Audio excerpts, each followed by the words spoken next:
নবীজির ভালোবাসার গুরুত্ব কত জানেন?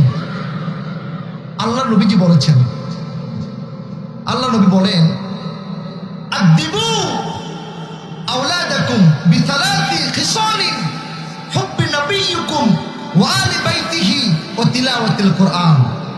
ও দুনিয়ার মানুষ, তোমরা তোমাদের সন্তানকে প্রথমে তিনটা জিনিস শিক্ষা দাও। কয়টা? তিনটা। এক নাম্বার, হুব্বি নবিয়্যিকুম, আমি নবীজির ভালোবাসা তোমাদের সন্তানদেরকে শিক্ষা দাও। সুবহানাল্লাহ বলবেন না? আর একটু জোরে। তোমাদের সন্তানদেরকে প্রথমে আমি নবীজির ভালোবাসা শিক্ষা দাও। ওয়া আলি বাইতিহি, তারপরে আমার আহলে বায়াত, আমার পরিবার পরিজনের ভালোবাসা শিক্ষা দাও। তিন নম্বরে ওয়া তিলাওয়াতিল কুরআন, তোমরা তোমাদের সন্তানদেরকে কোরআন তেলাওয়াত শিক্ষা দাও। সুবহানাল্লাহ বলেন। প্রশ্ন হলো, আবার আরেক হাদিসে নবীজি বলেছেন, তোমরা তোমাদের সন্তানদেরকে যখন 7 বছর বয়স হয়ে যাবে তাদেরকে নামাজের জন্য তাকিদ দিবা। 10 বছর যখন পার হয়ে যাবে প্রয়োজনে নামাজ না পড়লে তাদেরকে বেতের বাড়ি দিবা।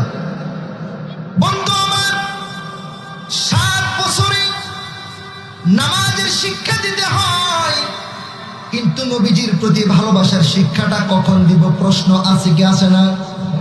আল্লাহর নবী ডাক দিয়ে বলে, ও দুনিয়ার মানুষ শুনে রাখো, নামাজের শিক্ষা দিবা 7 বছর বয়সে, কিন্তু নামাজেরও আরো আগে আমি নবীজির ভালোবাসা তোমাদের সন্তানদেরকে শিক্ষা দিতে হবে।